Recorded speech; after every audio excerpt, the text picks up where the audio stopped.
at 63 years, being the oldest of the twinning links within Bridgwater's town. The delightful, with La Ciotat in the delightful south of France to the east of Marseille on the Côte d'Azur. You have watched this video showing how beautiful the city of La Ciotat is.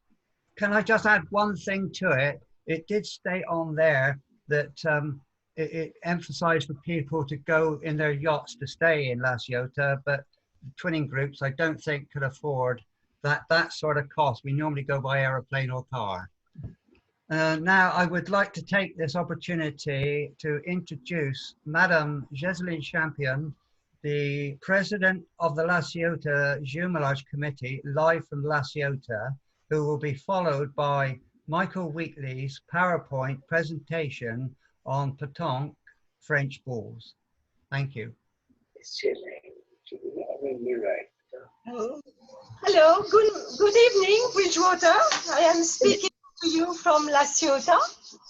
Bonsoir, Bridgwater. Je vous parle depuis La Ciotat avec le soleil et le shipyard behind me. La Ciotat's first twin town was an English one, 63 years ago. It was Bridgwater, but not just with Bridgwater. La Ciotat have twin towns in Germany, Slovenia, and Italy. It's the reason why we would have liked to organize an international pétanque competition with the twin towns. But as you know, because of COVID, we had to postpone this competition next year. The Twinning Committee will enjoy to meet you next year in La Ciotat to take part. So you will have more time to practice la pétanque. Will be the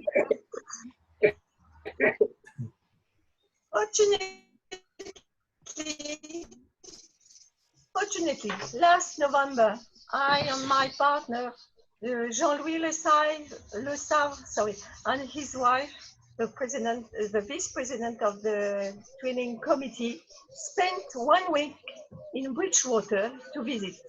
We also enjoy meeting our English friends. It's always very cheerful. And thanks to Tony, LA, I took part in the famous quivering display in the high street of Carnival evening. I was never been to Carnival and scribing. It was wonderful. We really spent an unforgettable moment. I brought back some video to share with people from La Ciotat.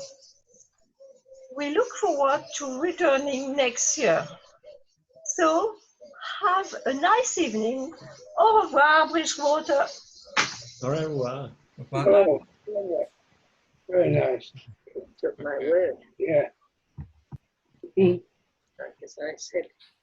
And now we're going to have a little presentation about pétanque. So Michael will be with us, and here's the pétanque presentation. Michael, over to you. Can you hear me okay? Yep. Yep, fine. Okay, well, thanks very much. As Brian just said, my name's Michael Wheatley, and I've lived in Bridgwater getting on for two years now, so I'm a fairly newcomer to Bridgwater. Shortly after Linda, my wife, and I moved here, in touch with the twinning group and joined the La Ciotat twinning group, and that's how I come to be here tonight, part of that group. And can we move on to the next slide, Brian?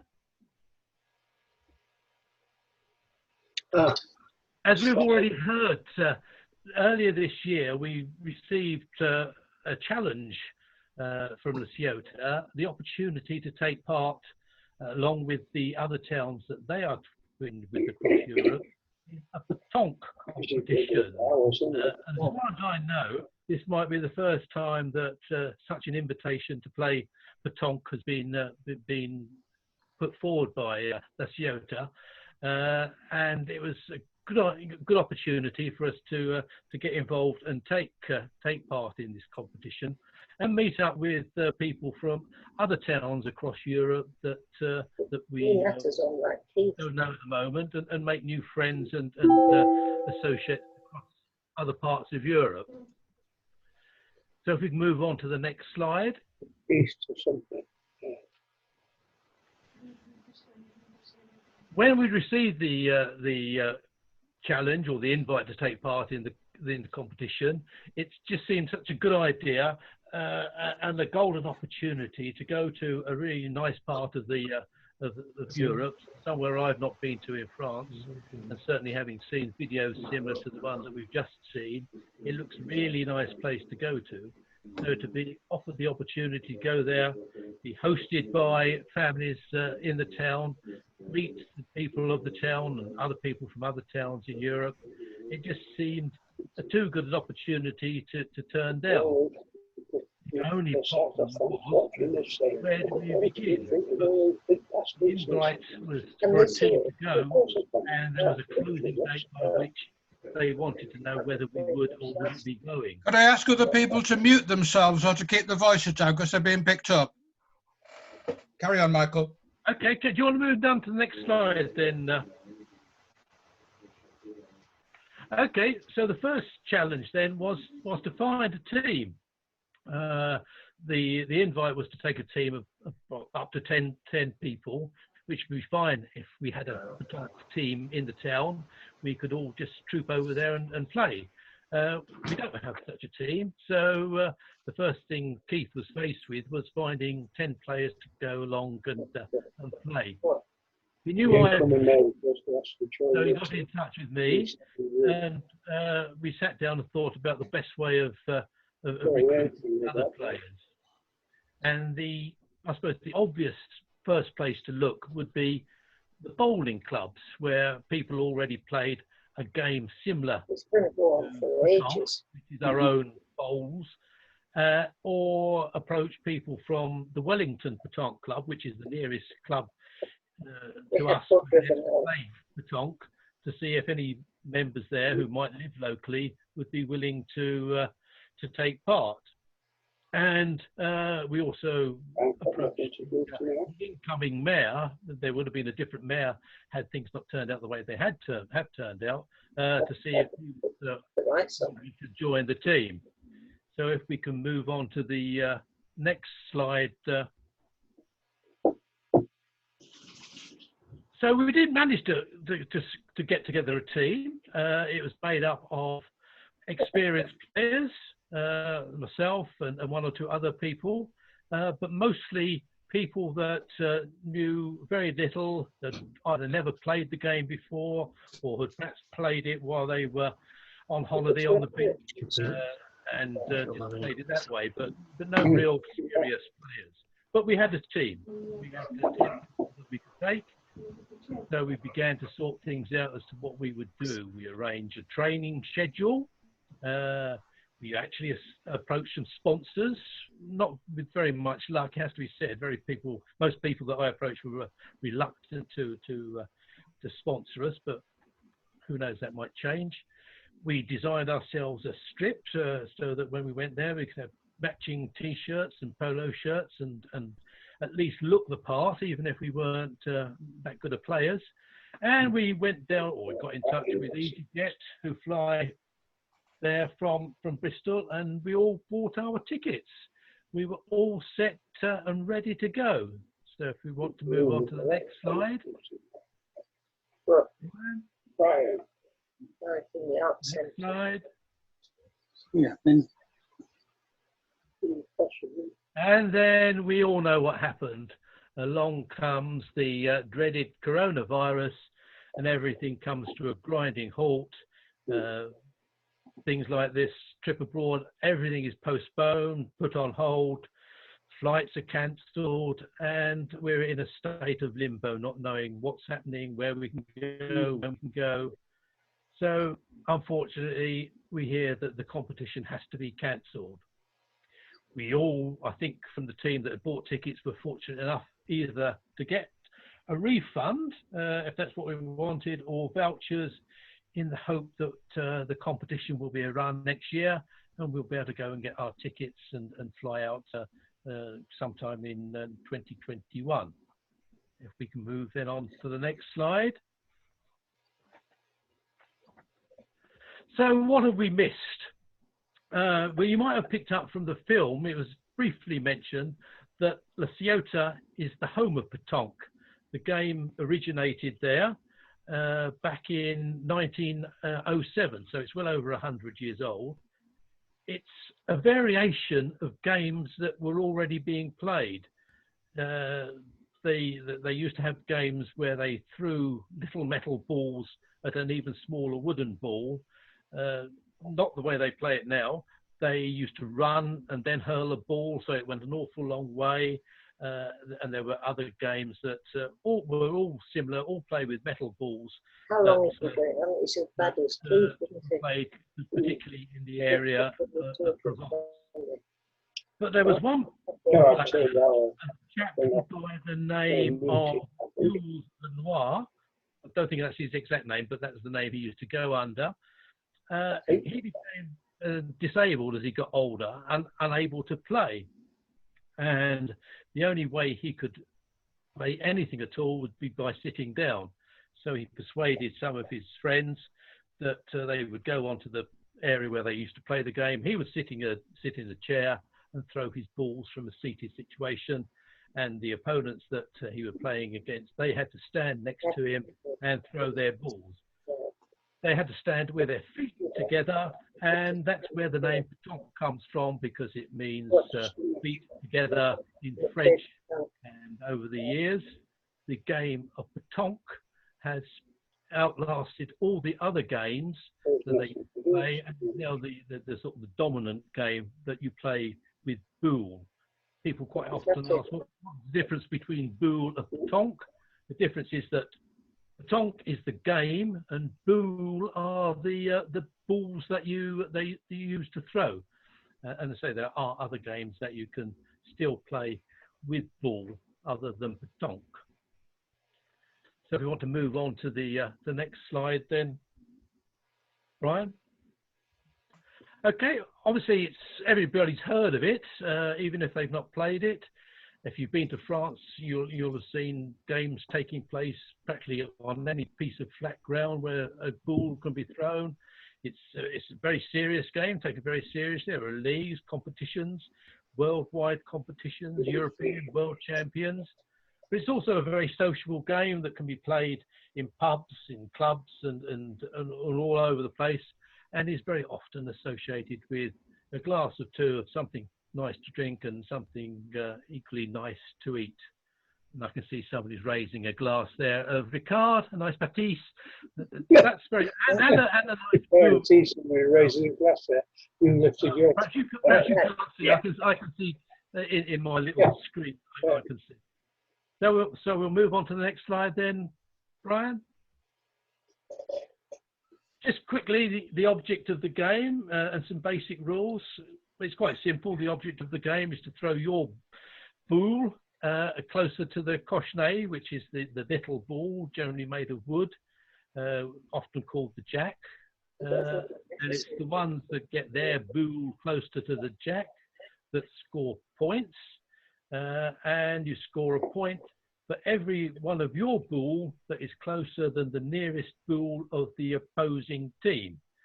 And you score up to 13, and the first team or player to get 13 points is declared the winner. So you can't have any draws. There has to be somebody that wins. The game starts by one of the teams throwing the cochonnet or the jack. Has to go a minimum of 6 meters and a maximum of 10 meters. And after you've done that, you throw your boule towards it. The game says, yes, or the name of the game says, both feet together in a circle with a maximum diameter of 50. There are obviously lots of other rules, but they're the basic ones. So if we want to move on to the next slide. Okay, difference between boule and bowls. Well, the obvious difference is the boule that you play with. Boule or Petanque, the boule are metal, and up to 8 centimeters in diameter, where the bowls are now made of composite plastic, and although they used to be made of wood, hence they are generally referred to as woods. And if I could read what I've written on my slide, which is now hidden underneath a picture of somebody, I would tell you what the diameter of a bowls is, but I can't read that, so you can probably see this.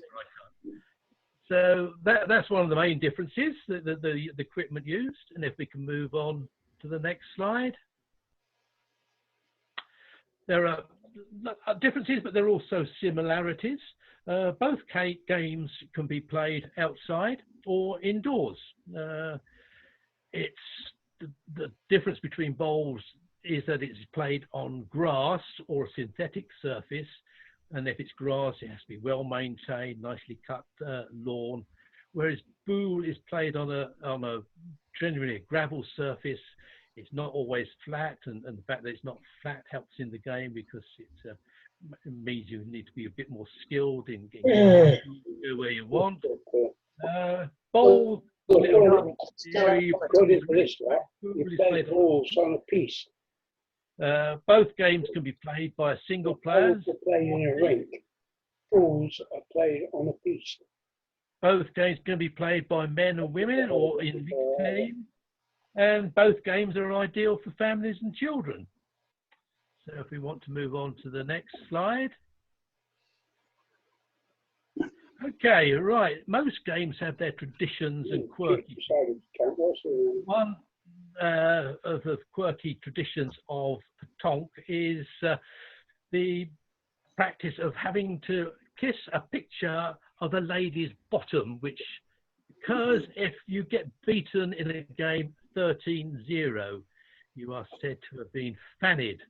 And as humiliating, if that's not humiliation enough, being beaten 13-0, at the end of the game and with everybody watching, you're taken to the clubhouse or wherever the particular team has its headquarters, and a picture of a lady showing her rear end is generally uncovered, and the losing player or team then has to kiss the lady on the bottom.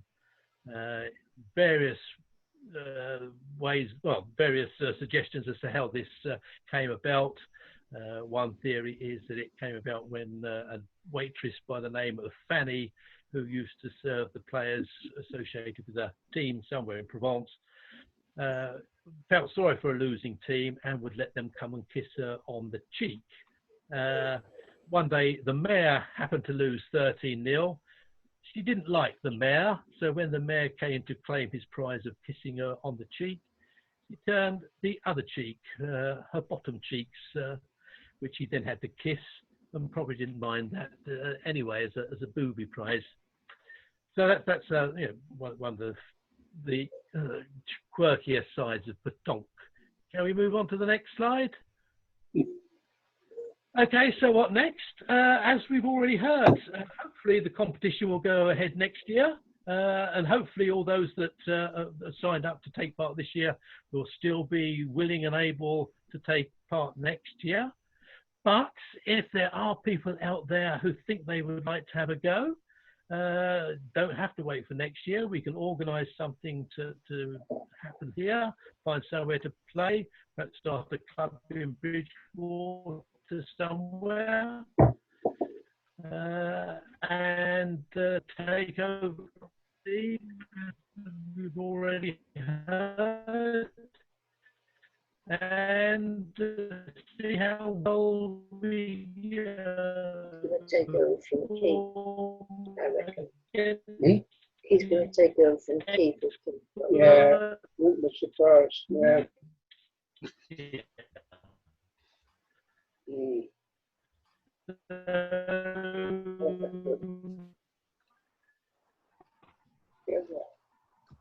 Okay, you're all back to the gallery view now. Could I ask people to mute themselves if they could, or because that tends to interfere with the speaker. More get in touch with either Keith or myself. Next slide. Right. Okay, I'm going to move on to the German twinning group now. I literally can't tell if anybody's speaking. There's Jenny. Good evening, everybody. It's lovely to see you all. I'm just here really I'm just here to introduce the Homburg link. I've been fortunate enough to be involved with it for nearly 20 years. The first time we had any connection with Homburg was through the Rotary Club. But when we took our first visit there, we enjoyed it so much that we asked if we could join the Twinning Society and go again within a couple of months of the very first time. It's a beautiful town and we love it very much. We have hosted a few people there, including a young lady who is now a teacher in Germany.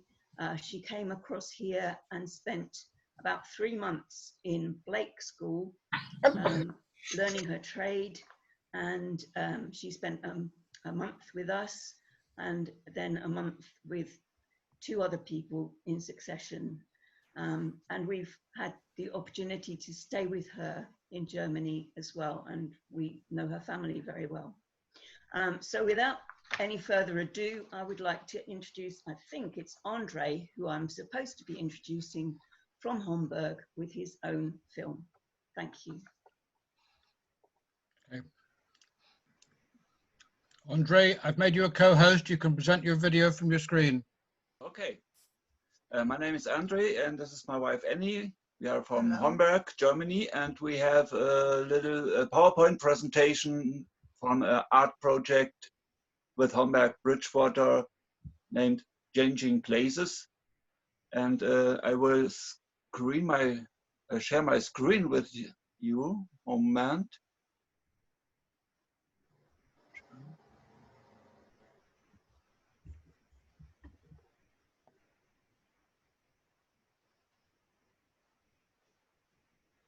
So, can you see this? Yep. Okay.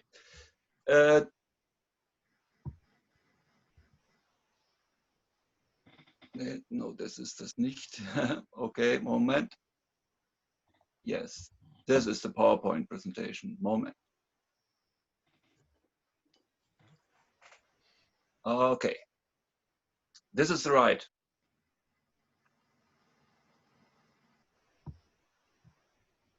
We have with Bridgwater Art Center in 2018 a wonderful art project with artists from Homburg and Bridgwater. The artists present in artworks a town, about your town, what is in the town, what I'm thinking of my town, and the opening, that's the logos of this, 2018 in Homburg, and 1 year later in Bridgwater. The artists from Bridgwater, you can see this, the artworks from Patrick Warren, Jackie Curtis, Paul Davey, Lynn Bobbitt, David Bernard, Patrick Warren too, and Hilary Adair. We have named the banners. These artworks we have printed on great banners. And this, the artist from Homburg. You can see Church of Homburg in this work. You can another church in this work. We have the opening in Homburg 2018 on the marketplace. The fantastic half-timbered marketplace with the houses and the church, old church. You can see the banners of these works. And 2019, we have the same in Bridgwater. You can just see the banners of the artworks in Angel's Place and the King Square Park. To the Quayside Festival, right, the Quayside Festival. And this year, COVID-19 has all destroyed, we have a virtual exhibition. And this virtual exhibition is as a video game where you navigate to the rooms. And I have a screen film from this. Yes, okay. Then you can navigate it with a mouse forward, backward, also a video game. Mm-hmm. And this is the room with the artworks from Homberger artists. We can see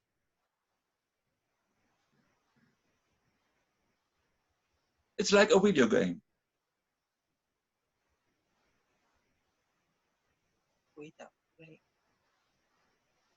Without playing, yeah. Yes. Without playing, it's a virtual gallery. Yes.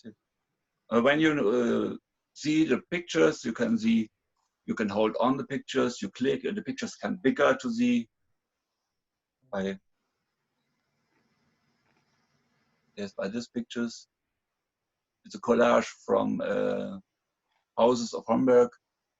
You can see bigger this artwork when you click on this.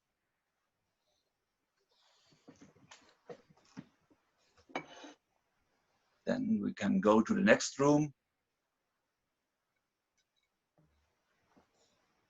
It is the room about the English artists from Bridgwater. In the background, you see pictures from the banners.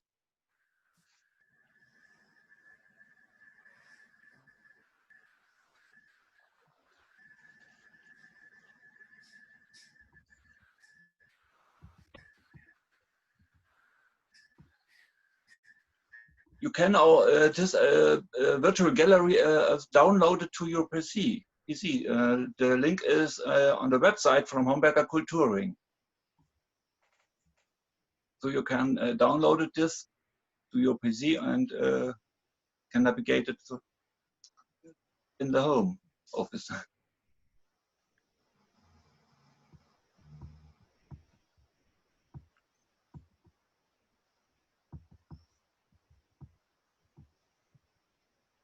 Okay. In the future, Changing Places will live on. Changing Places 2. I have heard from Caroline Wilkins. She has contact with Privano in Italy. The next project, Changing Places, is Bridgwater and Privano in Italy, and Homberg in the next year in France. So can Changing Places live in the future and around on the world. Around on the world. And wir hoffen, dass noch mehr Städte dazu kommen. We hope that another towns invited to your project, Changing Places. Okay, that's all from our project. Thank you.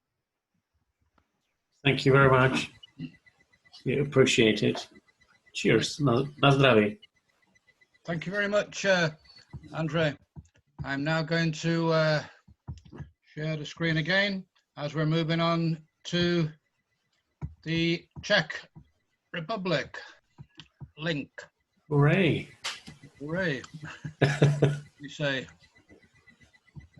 Hurra, we say hurra in Hurra, Czech. we say hurra. Výborně, don't we? Perfectly. Perfectly. Now then, first I'm going to play a little film of a trip to Prague this year. Some of you may know Prague. It's a small place in the Czech Republic. You may have come across it here. Tiny village, that one is. Very dark.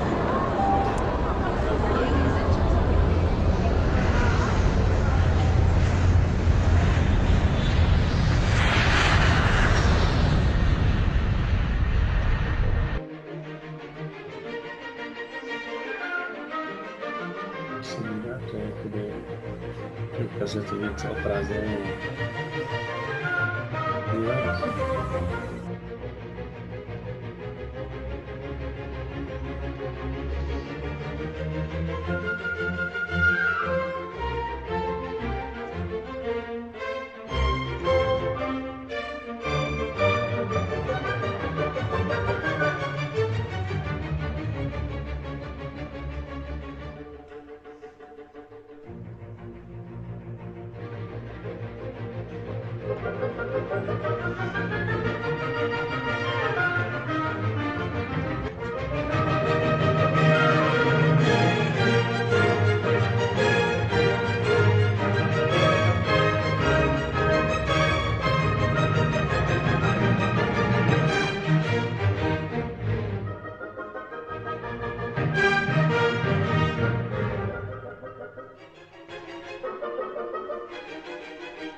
Okay, so that was one of the trips we did last year, and we have one of the organisers here with us today, and it's Mino Di Francesca. Mino, is that a Czech name? No, it's an Italian name, actually. Oh, right. Mino, you've taken students around Europe. Tell us about your trip to Prague. Yeah, I mean, this was last year. I mean, we've been doing trips with Brian since 2010 was the first time. Probably come to visit me in the college at some point. But yeah, we first went away with Brian in 2010. We've been to Slovenia and Rome and Hungary. And yes, last year we went back to Prague. Rome twice actually we've been to. Absolutely fantastic. Brian always puts on Bridgwater International, and Brian always put on a fantastic itinerary for students, and they get so much out of it. One of the things that's really struck me recently, I think, is the importance of learning history, especially with what's happening with Black Lives Matter. I think that really brought it home for me. I've spoken to young people who didn't know anything about the slave trade, for example, which is quite extraordinary.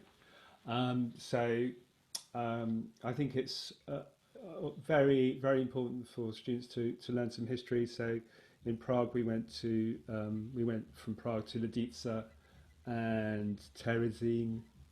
But we also went to another college as well, which is always really nice. So Brian's brought students to us, and when we go to these places, we go to colleges and visit students there. So yeah, and I did have, I think I went to Brian.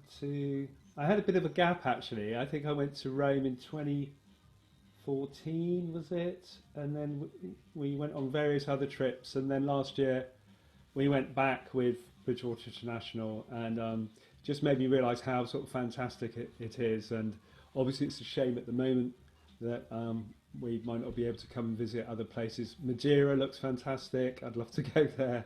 And we haven't been to La Ciotat.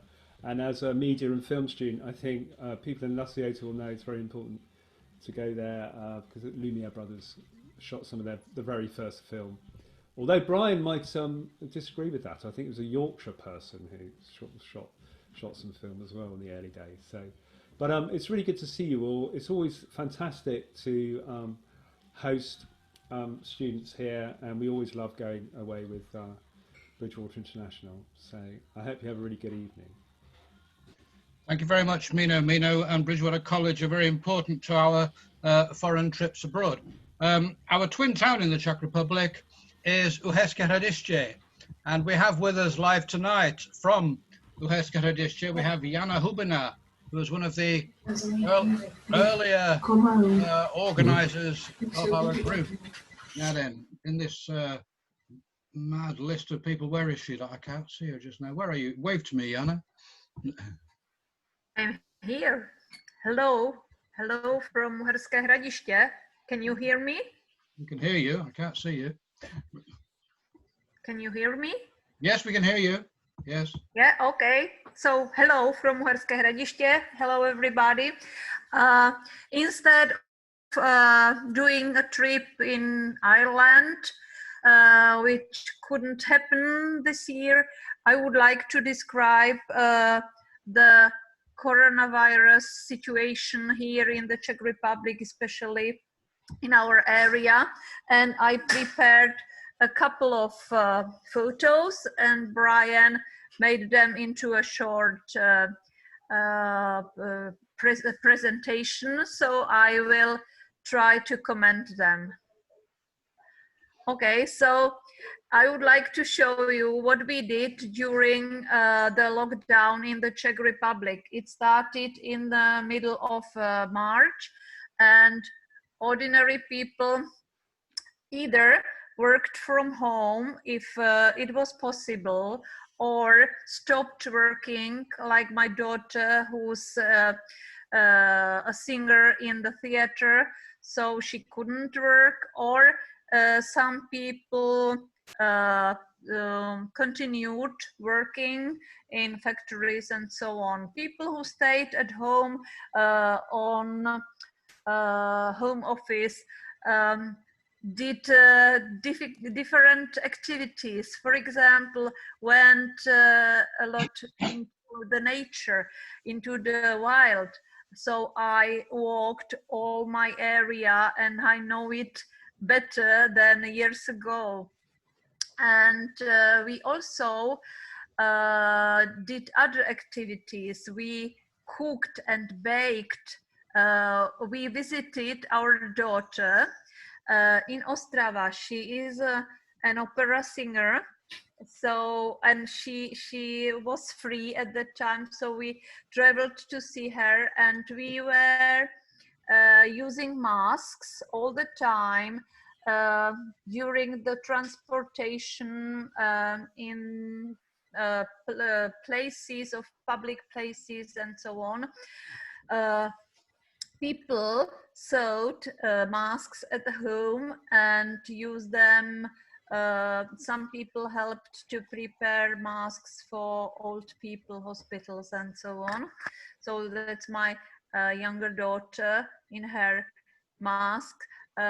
People were very well organized and had to make distances between each other. So this is a crowd of people waiting for their ice creams and having distances between each other. It's also in Ostrava. And when we walked into the wild, we saw a lot of nice places. This one is not far from our city, and it supplies Uherské Hradiště with drinking water. It's a complex of lakes, and people tried new things. For example, new recipes. So we baked a lot, we cooked a lot because we had time to do that, and we ate a lot. And also in spring, Czech farmers told us, grow your vegetables, because there are not many people who can do that. So we tried to plant our vegetables, and it's me working in the garden. It was one of activities which we could do. And when we walked around our homes and into the forests and anywhere, once we went to Vlčnov, which is a well-known village near our town, and I wanted to make a joke photo, so I put a mask on a wooden musician, and my husband took this photo for me.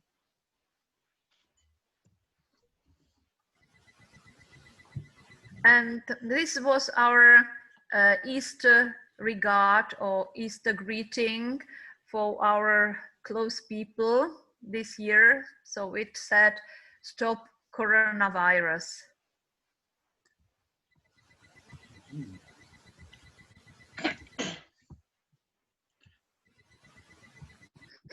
And now.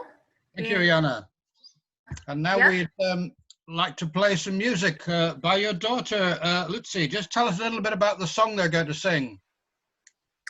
Okay, so there was an event during the lockdown in the Czech Republic. It happened on the 25th of March in the afternoon. People could sing for their close people in the first line, like doctors, firemen, nurses, shop assistants, and they played a famous song, Není nutno, from a fairy tale film, Three Veterans. They played it on the radio, and people could join with their singing from balconies or windows. And my daughter with her friends Marketa, who sing in Ostrava Theatre. They wanted to join the song, and they recorded a short video.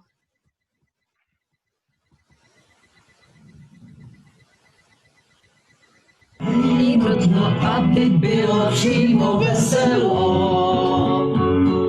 A mě nesmí být sudro, na to, aby se brečelo. Kapse, zlaté mince nečestí. Neví žádné kamarády, to já říkám neštěstí. Nevadí, nevít srdce, vadí zažít krochy, nevadí zažít nudu, jo, to vadí, to vadí. Není nutno, aby bylo přímo veselo. A nechci být schopnou, na to, aby se brečelo. Aby bylo přímo veselo. A mě nesmí být schopno, Markéto, aby se brečelo.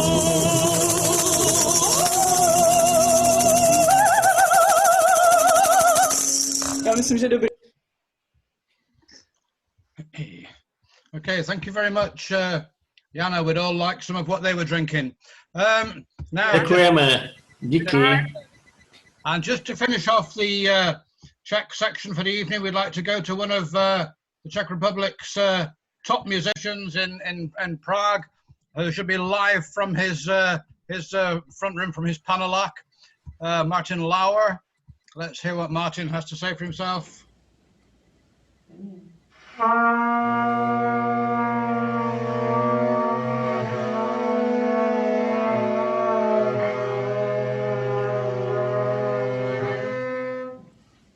Sounds good to me. Ahoy from Prague to Bridgwater and all the twin towns. I'm Martin. I'm Tina. And we're the Sweatpants duo.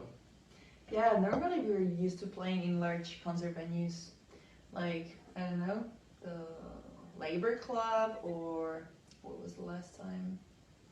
Royal Albert Hall last year. Yeah, but as you may have noticed, it's not really possible right now, so yeah, there we are in our sweatpants. And we're going to lift your spirits up in these difficult times with a short little piece from Antonín Dvořák, a famous Czech composer, and I'm quite sure you'll recognize it. Enjoy.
Enjoy the rest of the conference and hope to see you soon in Bridgwater.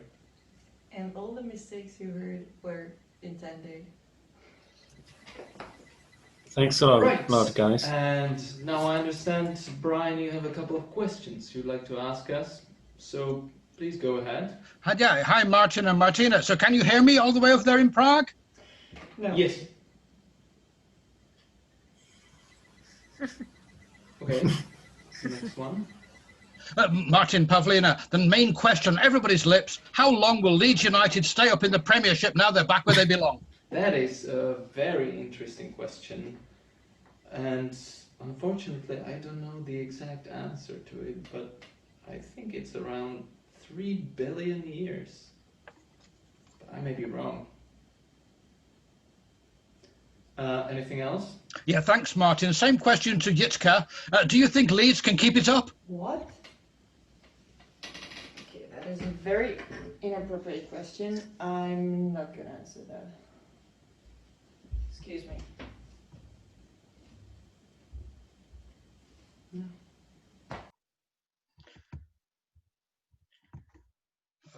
Thank you very much, Martin.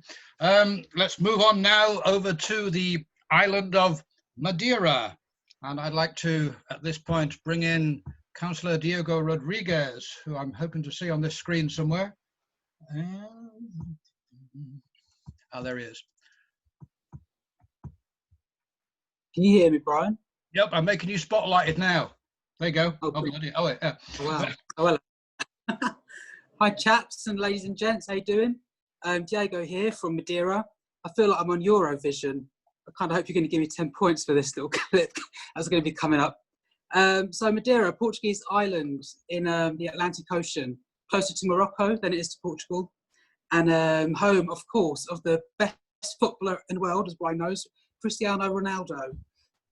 Better than all those Leeds players put together, I reckon. What have I got on me out? Probably thinking. This is a traditional Madeira folklore hat, and there's a little clip later on, and you'll see them performing with this hat on their heads as well. So be a bit more meaning to it then. Madeira is one of the leading island destinations in Europe. It's won many awards, many World Travel Awards, leading European island destination and leading World Island destination by the World Travel Awards. So great island to visit if you haven't already. How did the twinning with Marsha start? Our first trip to Madeira was back around about February or March 2019, whilst I was still mayor, and it was a small delegation. We were warmly welcomed by many local mayors, the president of the island, and of course the wonderful mayor of Camacho, Mr. Pedro Fernandez. Whilst we were there, whilst we met Pedro and Camacho, we spoke about twinning possibility. And then the second visit to Camacho was in October 2019 with the current mayor, Tony Hayward. We took along the Voice of the People choir with Yvette and her lovely group of people who sing so fabulously. And they did so in many locations around the island. And it was a splendor to watch them sing. I couldn't take part because my voice really isn't that great, but they were really wonderful. And during that trip, we went to Camacho, and our mayor, Councillor Tony Hayward, signed the twinning declaration with Pedro. And then early March this year, we welcomed the Madeira Chamber Choir, who the Voice of the People choir sang with in Madeira.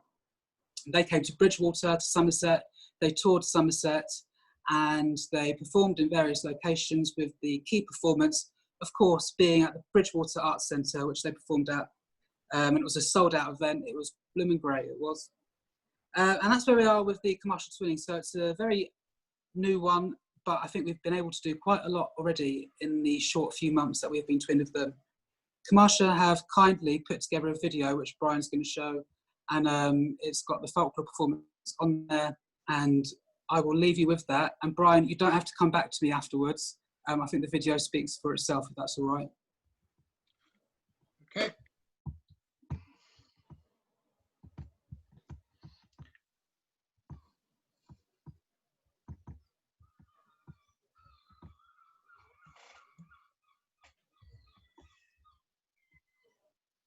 Hello, welcome to Camacho.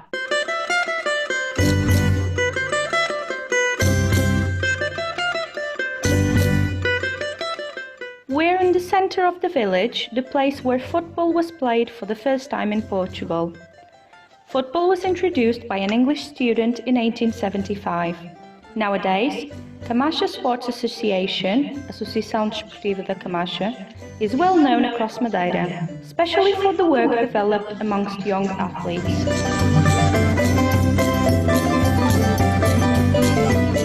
watercourses, known as levadas, are one of the most emblematic symbols of Camacho. The wonderful views, the flora that surrounds Camacho, and its beautiful flowers attract visitors from all over the island and the world. This tradition has lasted for decades and is still very present nowadays. For example, the florists still wear Camacho's traditional gown. These traditional gowns recall the folk dance, which is still very present in our village. Several groups have an important role in taking Camacho's name and culture across the island, the country and the world. Let's watch the Baile das Camacheiras, Camacho's traditional folk dance, by Grupo Folclórico da Casa do Povo da Camacho.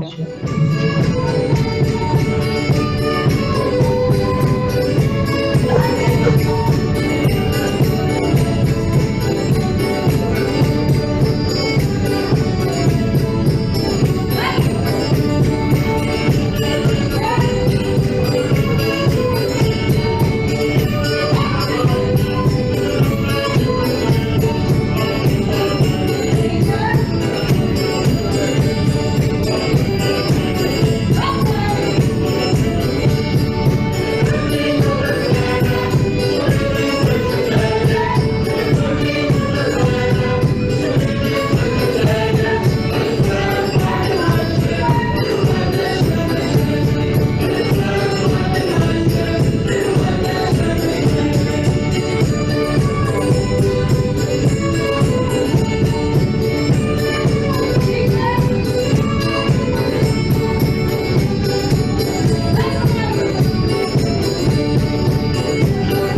In October, the apple is Camasha's queen, with a festivity dedicated to celebrating this fruit.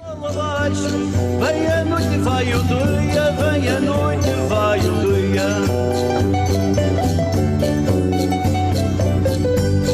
A gente aqui a brincar, a gente aqui. This festivity promotes the apple as a symbol of the devoted and careful farmers.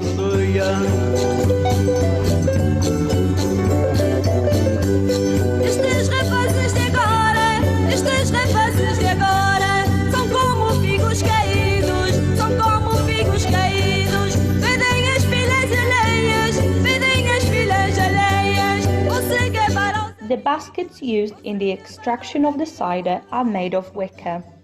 The tradition of working with wicker is still very much alive in Camasha, and it represents craftiness, hard labor, and dedication. These are true masterpieces very sought after by people who visit Camasha.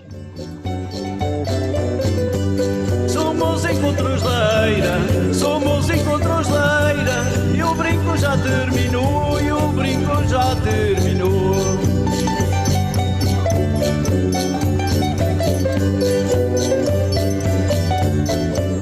We are looking forward to see you soon in Camasha.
Thank you very much. The brilliant Mayor Pedro over there, very welcoming character. Very happy to have them as our newest twinning partner. Now we'd like to move on to the to Priverno in Italy, and I'd like to find on my massive screen of people Hilary Bruce, who will take us into this next section. And there she is there. Yep. Here I am. Okay, wonderful. Hi, everyone. I think most people here know a little bit about the history of the twinning with Priverno, but just for the benefit of anybody that doesn't, I will give a little bit of the history. Priverno is a lovely historic town somewhere halfway between Rome and Naples in Italy. Delegations from Bridgwater have been visiting Priverno since a football tour launched the Italian link back in October 2010. The link began as a result of people from Bridgwater meeting up with people from Priverno at a wine festival in Bridgwater's Czech twin town. Bridgwater officially twinned with Priverno in 2015 at the town hall in Priverno. Then in March 2019, so last year, Priverno's mayor Anna Maria Bilancia came to Bridgwater to sign the twinning oath in the town hall in Bridgwater. It's a very active link, thanks to the involvement of some key people in both towns who work very hard to make sure that things happen as and when they should do. Brian Smedley and myself organised things with the support of Mick Larry, Tim Manda, many others in Bridgwater. And in Priverno, there's Anna Maria, Sonia, Luigi, and Carla, who's essential for the educational trips, as well as many others there, such as Enrica, Giuseppe, and Agnese. we've got really good relationships, strong links going there.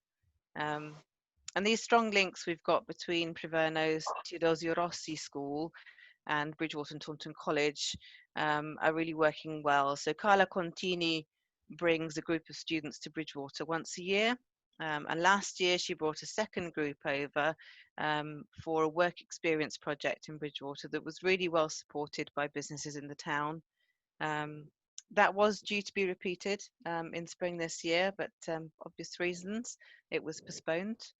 But we're really hopeful that students will be able to visit us in November instead this year. Fingers crossed that will go ahead. I'm going to try and share, I hope this works because I've not done this very often, a photo.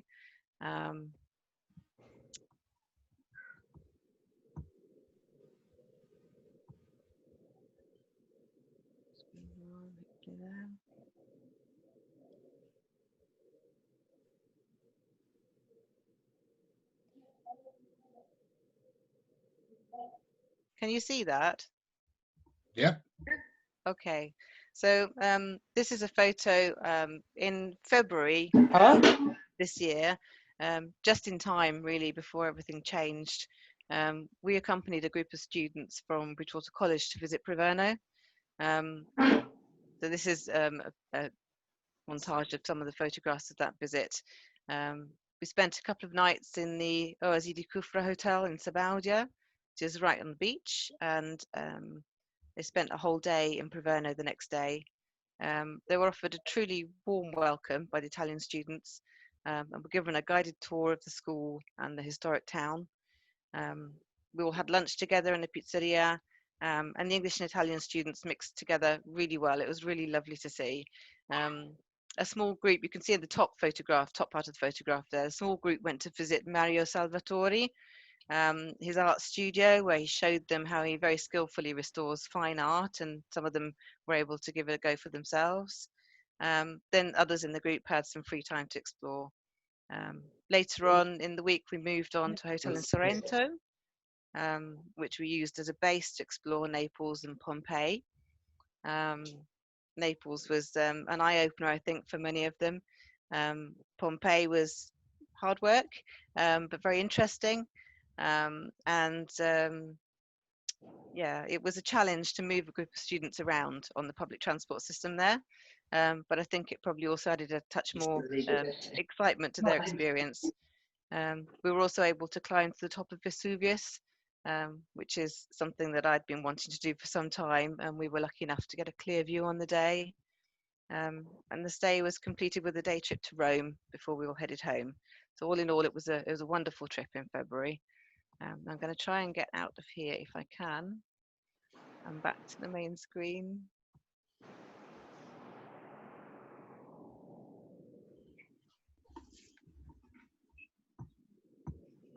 Okay.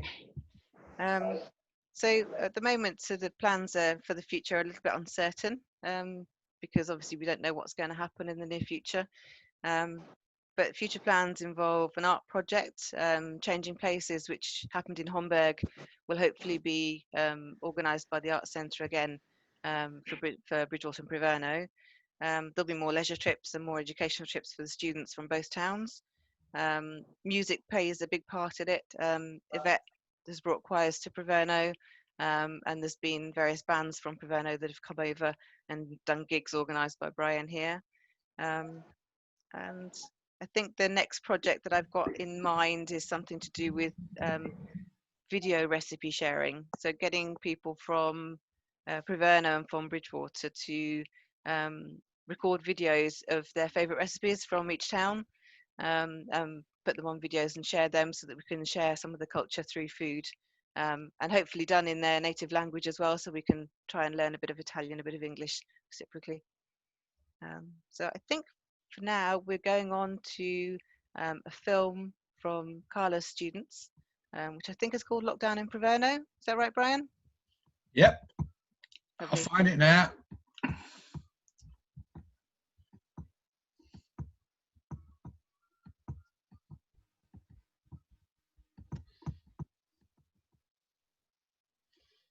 Hi! finally, we are here all together after these really hard months where we all had to deal with this unexpected global pandemic. Firstly, we were excited about the closure of the school because we thought that this could be something temporary. But after the first month, we realized that we should finish the year at home. Anything around us, starting from social media, TV news and magazines, would lead us to think about this virus. And the more contagious we grew, the more our fear increased. For both students and teachers, distance teaching was stressful and difficult by the time it has become our daily life. The positive aspect was that we could get up later because lesson didn't start before 9 o'clock. The schedule was simplified with only 2 subjects, but teachers gave us more homework than usual. This long period helped us to grow up and giving us more time to stay with our family. And even more important, little things. We hope that this will end up soon and a cure will finally find. Bye! Okay, now we'd like to hand over to Caroline Wilkins, who went over there this year. And she's got a little presentation for us. You should have access to the screen. Hello? Caroline? Hello, yes, I'm here. Yeah. Hi. Hello. Yeah, you can share your screen. Right.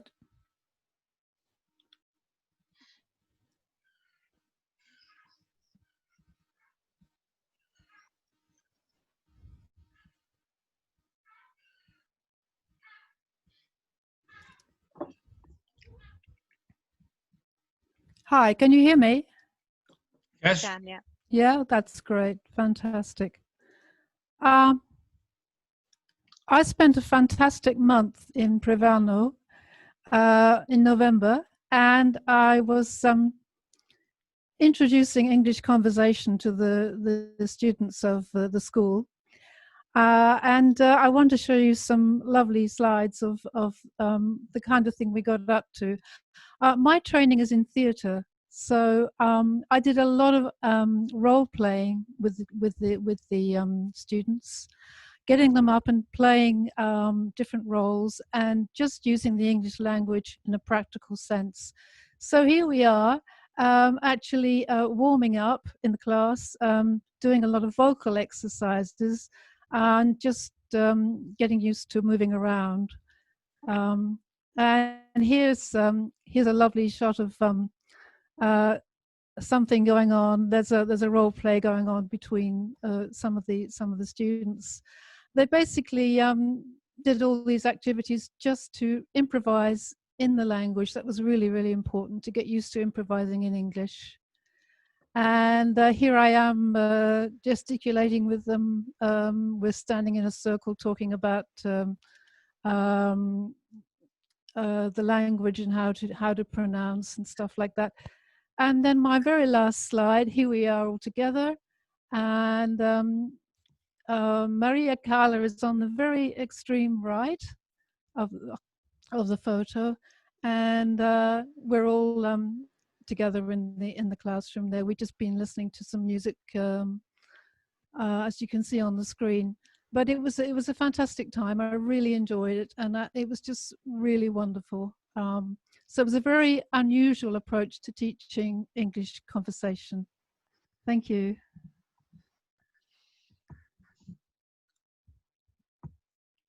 Okay. Thank you, Caroline. If you can lose your screen now, we'll go back to hello, everybody. Yep. I wonder whether we have a few minutes spare. Whether Maria Carla is with us, whether she'd like to say a few words herself. Okay, here is night. That's why I'm in the shade. Sorry. Well, what I can say is that the twinning with Bridgwater is very important for us, and it is becoming a very essential part in the way I teach to my students, so it's very important for all the students in Priverno. And we hope to go on as soon as possible and as fast as possible. And that's all. So we hope to repeat these wonderful experiences next year, and November, if it's possible, we would like to come to Bridgwater as we did last spring. That's all, and we cross our fingers. Thank you, Maria. I'd just like to finalize this particular piece of the Italian link section with a bit of music. Brian, sorry, can I stop you just a second? Go on then. Yeah, I just wanted to say a massive thank you to Maria Carla for everything that she does. It's so nice to see her on screen. We really missed you not coming in spring, and we really look forward to seeing you in November. But thank you so much for what you do. It's amazing. We miss you too. We miss you too. It's a really important friendship for us. And for me too, it's very important, your friendship with you, Brian, and the people in Bridgwater. Thank you. A kiss and a big hug. You too. Ciao. Ciao. Okay, so what I'd just like to finish this Italian section with now is a bit of music from the Priverno rock band After Dark. And what they've asked me to play for you tonight is their performance at on the Art Centre stage, where the audience started the song before they did. Over to them.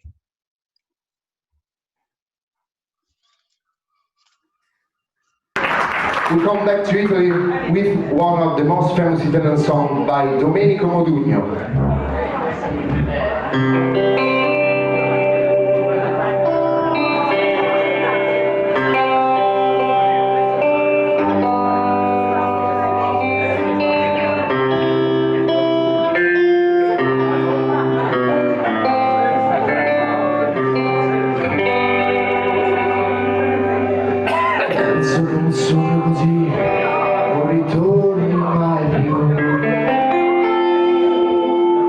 Dipingevo le mani e la faccia di blu, poi d'improvviso venivo dal vento rapido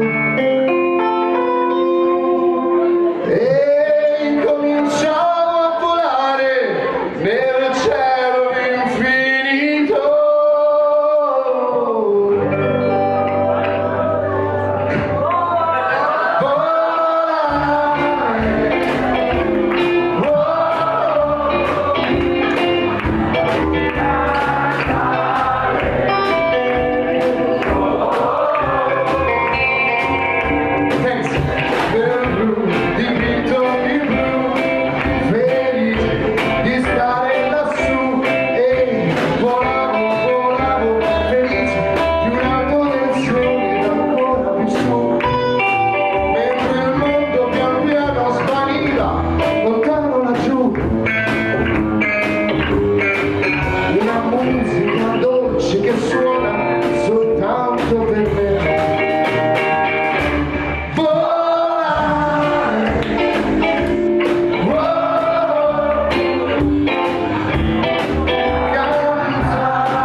very, very much for them. And now we're moving on to Malta. And to start the Malta section, I'm going to play a little film from Malta. Let's find it. There it is.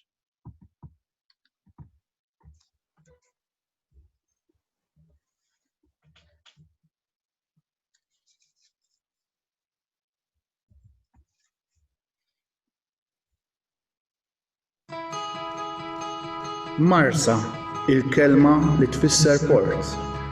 Il-port li taħajja lil dan il-lokal, Porto Novo.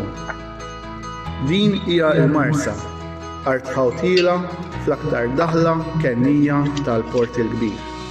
Art fertili bejn żewġ widien, wit il-kbir u wit is-sewda. Art li tnixxi il-maġġieri li għajjex diversi nies matul il-medda ta' snin. Art mażula sa minn żmien il-ħaġar biex missirijietna jsibu l-ken u lejxin tagħhom. Art b'istorja rikka ta' ġrajiet tal-ibad żminijiet. Art li rat il-Puniċi, ir-Rumani, l-Arab, saħħasitra it-toroq poġġew il-kampijiet tagħhom hawn fl-assedju l-kbir. Kienet l-art li tat lil mabnin lil kavallieri fi żmien li kienu l-birgu. Art li l-Gran Mastru Jean de la Cazier ħallas għalija il-fewdu. Fuq din l-art, missirijietna ġġieldu lill-Franċiżi mill-batteriji fl-olja tal-Ġeżwiti, l-olja li fuqha għex l-ewwel storiku Malti Gian Franġiska Bela, l-olja li fija konna nsibu n-nekropolis. Kemm għandna biex nitkabru n-nies tal-Marsa? L-istorja tagħna hija tant sinjura. Niesna ħaddiema li strinkaw. Ġew minn madwar Malta u Għawdex biex jgħixu hawn fi żmien il-proġett ta' Porto Novo. Żmien l-Ingliżi huwa wieħed li fih qajjem dawn l-inħawi. U l-popolazzjoni kienet kibret tant li laħqet 11,000 ruħ. Kien fl-1913, fi żmien il-Kungress Ewkaristiku li l-Marsa kellha l-ewwel parroċċa dedikata lis-Santisma Trinità. Knisja li hija ġawra f'pajjiżna, tempju majestus, imħallas mill-benefatturi Lorenzo u Carmela Balbi. Iżda l-Marsa kibret u żviluppat matul is-seklu 20, tant li nħass il-ħtieġa li ssir parroċċa oħra fin-naħa ta' fuq tal-Marsa, parroċċa iddedikata lis-Sultana tas-Sema bit-titlu ta' Marija Reġina, tempju modern li tħallas mill-ġenerożità tal-Marsin. Missirijietna nies ħabrieka, faħħama, ħaddiema tal-idejn, ħaddiema fl-għaliqi, mastri fl-arti tad-dajes u kull tip li nisġu l-istorja tagħna il-Marsin.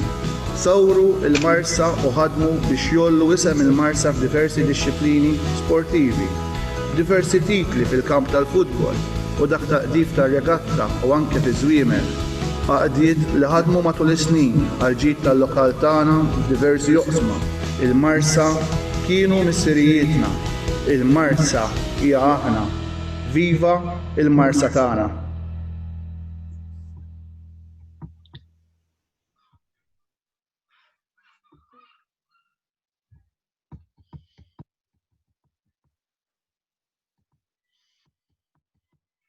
Okay, we are in Malta, Marsa, Malta. Now let's move on to Pat Morgan, who's the organizer of the Malta Link Society here. Pat, there you go. Good evening. Oh, let me just get this right. I've never done this before, so please bear with me. We can hear you clearly, Pat. Can you see me? And see you. Oh, brilliant. Oh, I've gone now. We can hear you, though. Okay, I don't know what I've done. All right. Okay. Many years ago, something like 2004, a gentleman called Steve Gill, who was married to a Maltese lady, decided that it would be lovely to have Bridgwater twinned with a Maltese town. And after an awful lot of work, Marsa was chosen in its similarity to Bridgwater, and the fact that there was the port and quite industrialized. And we were proud in 2006 to, well, actually before then, in 2005, a Maltese contingent came over from Marsa Council, and there was a Maltese night held in the pub, and there I met all the Marsa Council at the time, and the mayor then, Francis DeBona, his daughter Annalise, who I've seen grow up and get married and become a lawyer. So our link has been going for a long time. In 2006, we went to Marsa for the signing of the twinning that side that had been done previously in Bridgwater, and have been back for the 10th anniversary and many, many, many other visits to meet all the beautiful people of Marsa. You caught a glimpse of the horse racing. We've been to that. We've been to regattas and been treated like as VIPs. Marsa Football Club is one of the best. In fact, I think it is just won a wonderful trophy. So I'm sure that when Dominic talks to you, he will fill you in on that. But our last visit, when we went with the mayor then, Alex Glassford, we went to many of the different clubs and societies in the town. In fact, I think Marsa has the sports ground with a golf club. And on that golf course, I think it's the oldest little church in the country. It was a little church for farmers. And we've been to the different feasts. We've been to the Feast of Holy Trinity, which Dominic is involved with there. And we've also been to the pageant, which is held on Palm Sunday, based in the Mary Regina Church, which I had hoped we may have had a little glimpse of, but luckily the mayor of Marsa, Joseph, has been able to provide us with this lovely little film about the town. You can see how idyllic it is at the top of the harbour, and oh, the people are so wonderful. We have made so many friends over the years. And I'd like to now hand you over to Dominic Spencer, who is one of the councillors in Marsa, who I have known from the word go, and watched him get married and his family grow. So he's sort of like a second family over there. We are so lucky, but then the Maltese are so friendly and so welcoming. So we're very lucky. So here we go then. Can I hand you over to Councillor Dominic Spencer?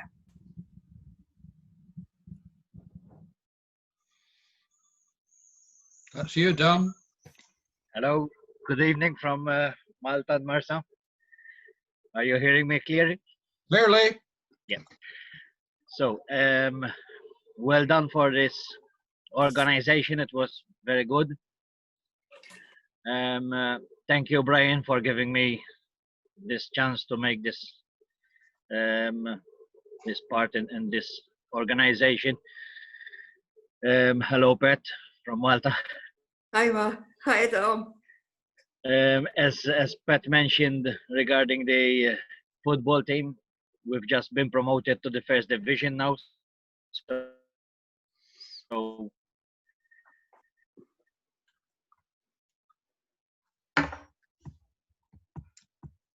we are one of the teams in the football and in the regatta as well. Who visited Malta knows that we have big connections with the British people. So, and as you could see, even from the film, that we saw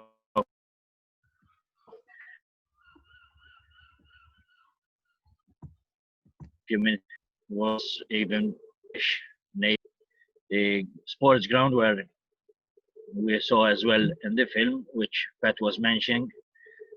That was the part of the barracks of the British Navy in Malta. So we have very strong connections with the British people.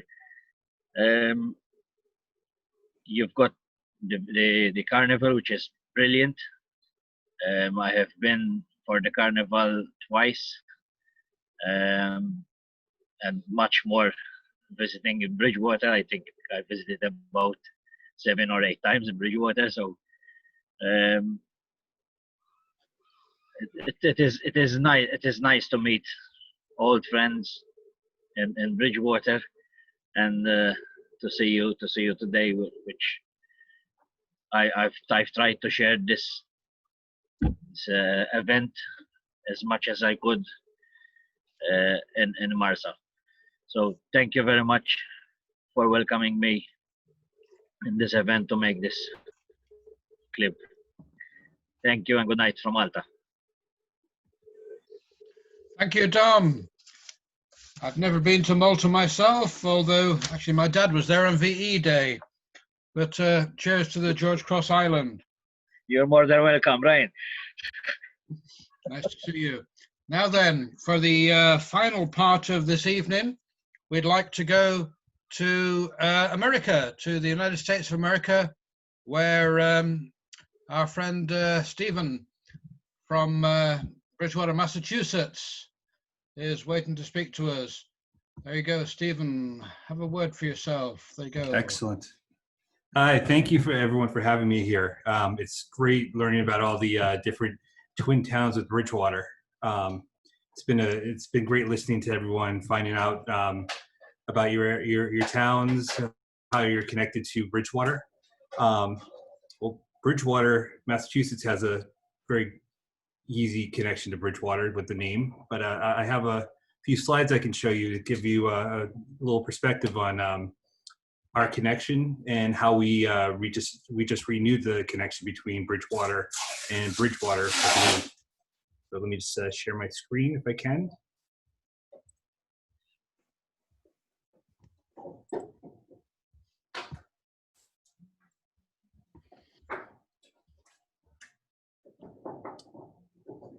All right, can everyone sees that okay?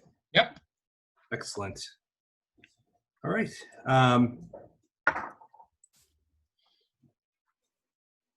One second. Okay, yeah, so as you can see, Bridgewater, Massachusetts. Only difference between Bridgewater and Bridgewater is that we've added an E to our name. And just give you some information about Bridgewater. We were established in 1656. We were the first inland settlement in Plymouth Colony. So we were the first Bridgewater in the United States. In fact, the first town clerk from Bridgewater, Massachusetts, was John Carey, who was from Somerset, England. So he was from the Bridgewater, England area. We're 30 miles from Boston, Massachusetts. We're 30 miles from Providence, Rhode Island. 30 miles to Cape Cod, which is, if you ever are in Massachusetts, it's a wonderful place to visit. And we're 3,171 miles from Bridgewater, England. Our town, it has a natural beauty. It has natural beauty, educational resources, convenient access to major highways and urban areas that have made it a desirable place to live and to visit. We have the oldest state university in the Commonwealth of Massachusetts, and we have, along with all the roads coming together in Bridgewater, we have a commuter rail or train line that brings us to Boston, which connects us to everywhere else in the world. So we're very accessible Bridgewater.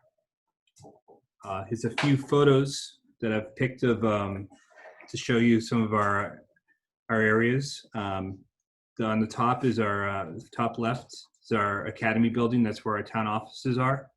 And then we have many parks in our town. the wonderful historic parks, as far as like the industries that went through, and some that we really try to keep our open spaces open and not try to develop them. We have the university. We have multiple, when coronavirus isn't affecting us, we have multiple events throughout the year. We have a large 4th of July event. We have a large Christmas on the Common, Autumn Fest. So like there's a lot, the community gets together in our towns. It's a real wonderful place to visit. The lower right and photo, that is Lake Nippanicket, known as the Nip. I took that photo last night. It's a beautiful place to go see a sunset, go out on a kayak, go on a boat. It's a beautiful plot of land that we have. And also some other connections with Bridgwater to Bridgwater, England is many of the town names around us are similar. So whereas Bridgwater, England has a Taunton near it, we have Taunton, Massachusetts, which is only about a 10-minute ride from Bridgwater. A few other photos. And now some of our shared connections that we have with Bridgwater, England. Well, first off, as you can see, our town seal is taken from Bridgwater, England. We have the castle and the bridge, and we've added a few different elements to ours. So it is known that like we have that tied connection between our towns. We have very similar industries between our towns. Brickmaking is in Bridgwater, England was a major industry, and brickmaking in Bridgwater, Massachusetts is where we have the last remaining brick manufacturer in Massachusetts in Bridgwater. So it's a lot of connections, but the one of the main connections that tied that reconnected Bridgwater, Massachusetts and Bridgwater, England was a letter from 1846 between the two towns at the beginning of when slavery was still going on in the United States. And what happened was that to get the way that this reconnection started was during all the death of George Floyd and all the protests that were going on. I'm on the historical commission page, and I was looking for I'm on the historical commission for Bridgwater, Massachusetts, and I was trying to find stories or documents that tied my town to the either slavery or civil rights, and I found a letter from Bridgwater, England in 1846 to Bridgwater, Massachusetts, where they had just heard Frederick Douglass speak in Bridgwater, England, and they were so moved that they sent a petition to Bridgwater, Massachusetts to make sure of that we were of the like mind. And well, I found this, I shared it on Facebook, and it became very popular. Not only in my town, but in England. And I'm going to show you this short video. It's this put together by the BBC, explaining how the connection happened. Let's play this.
And what that from this this connection that we had and discussions with Brian, which has been it's been wonderful making this connection.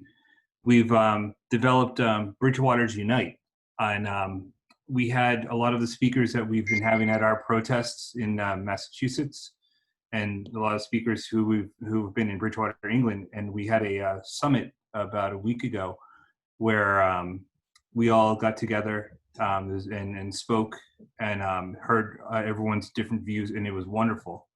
And what we're looking to do is keep this going and keep this Bridgewaters Unite conversation going, not only with this issue, but we can,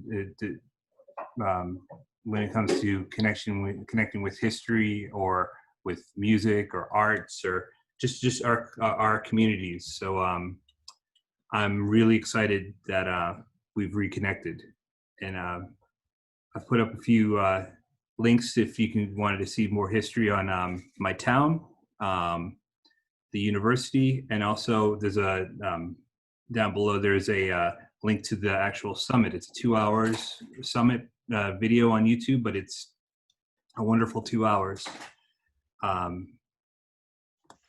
And you are all welcome in Bridgewater with an E. So no, thank you for having me here. Thank you. Thank you very much, Stephen. And we really appreciate the work that you've done to bring the two communities together. And particularly this weekend when the great activist John Lewis has died, and across the world we're remembering his life. Thank you so much for that. At the event you mentioned a few days ago, we had Yvette Stalins, who is the leader of the Voice of the People choir here in Bridgewater. She takes our groups around the world, and she's a brilliant end to every evening. I'd like to welcome Yvette to the event tonight and to try to take us out of this in as internationalist way as possible. Yvette, are you with us? Yes, I am. Yeah, it's been absolutely fantastic. Thank you. Everybody's contributed, and it just gives me hope for the future when I see all the connections we make and the joy that we share and the love. You know, it's there. It's very powerful and very potent, and it just fills with emotions, as all our choir tours do. And I'm very grateful to Brian and the team that he brings with him that makes it possible, because they are truly magical occasions, and you can't bottle that warmth and joy, can you, of being with someone from another culture. You can't understand the language, but you can feel the joy and the sharing and the caring, really. So what I want to finish with, if everybody would like to join me in a little song, actually. Nobody can hear you. It's all right. I actually can't hear you either. So, you know, just let it out. And it's just a song that wishes us peace and, you know, well, basically joy and sharing. So I'm going to sing it, and I'd like to invite you to join in if you'd like to. It goes like this. We wish you peace, we wish you joy, and we hope no harm will come to your door. Simply that. We wish you peace, we wish you joy, and we hope no harm will come to your door. So I'm going to sing it a few times. If you'd like to join me, then please do, you know, have some fun. Why not? I'm going to sing it now. 1, 2, 3. We wish you peace. We wish you joy. And we hope no harm will come to your door. We wish you peace. We wish you joy. And we hope no harm will come to your door. We wish you peace. We wish you joy. And we hope no harm will come to your door. We wish you peace. We wish you joy. And we hope no harm will come to your door. One more time. We wish you peace. We wish you joy. And we hope no harm will come to your door. We wish you peace and we wish you all joy, and we know no harm will come to your door. Much love to everybody. Thank you. Thank you. Thank you very much, Yvette. Now, I hope we have with us tonight the Mayor of Bridgwater, Councillor Tony Hayward, who'd like to finish the evening for us with a few words of thanks. Tony, there you go. Yes, I'm still here. Yeah, isn't it strange that we're living in a time, or we've lived through 2 or 3 months where we've all been we've heard the word so often, isolation, and that we've had to isolate ourselves. But I think today has shown how important it is to reach out at the same time, and I think it's particularly important at this moment that there are people in Bridgwater and in our twin towns and in Massachusetts that are actively doing that, and with such enthusiasm. It's good to see that the twinning movement is in good hands. I'd like to say a quick hello to Dominic and to Ghislaine, although I think Ghislaine might have left us, who shared the carnival evening with me last November. We had a great time, and with a squibbing, as Ghislaine said. All that is left for me is to say thank you to everybody that's contributed, and let's hope that it won't be too long before we can spend time actually in one another's company, in each other's towns. And I'd like to include Massachusetts, Bridgwater, Massachusetts in that, and hope that we can welcome you to Bridgwater at every opportunity, and look forward to possibly coming to visit your towns, hopefully in the near future. Thank you, everybody, and thank you to Brian for organising this. I really appreciate that, and thank you to Yvette for singing us out. Thank you very much, everybody. We've kept exactly to the time of tonight. I don't know how we did that, but we did it. That shows that the peoples of the world can work together, and we really need to do that. Thank you very much. Thank you, Brian. Good night. Thank you, everyone. Well done, Brian. Good night. Thank you, Brian. Good night from Malta. Bye. Ciao, Malta. Obrigada. Obrigada, Madeira. Ciao. Il-lejli tajjeb in Maltese. Bye, Brian. Goodbye, Tony. Bye. Thanks for everything. It was Good a night. fantastic night. Thank you, Brian. Thank you. Good night. Good night. Dobranoc.